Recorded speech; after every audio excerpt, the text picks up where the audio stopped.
Уважаемые жители Республики Башкортостан, кто сюда приехал, очень рад всех видеть. Сам я живу в Петровске, который находится в 30 километрах от горы Шахтау.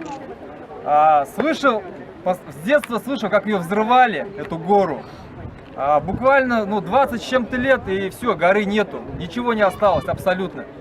Я уверен, что с новыми сегодняшними технологиями от Таратау еще быстрее ничего не останется, еще быстрее ее разработают. Что потом? Потом потом Юряктау, потом Коштау, и что? И все. Потом город умрет так же, как умер Ишимбай, когда выкачали всю нефть и бросили город.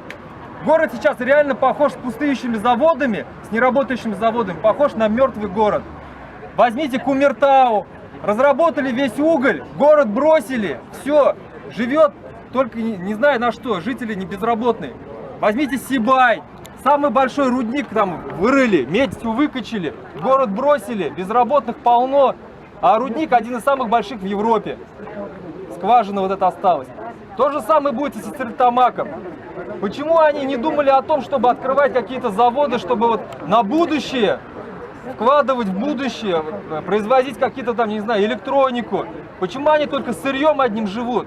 Сейчас у нас вырубают леса, и что, без лесов останемся, что потом? Ничего, вот действительно мы сырьевая база.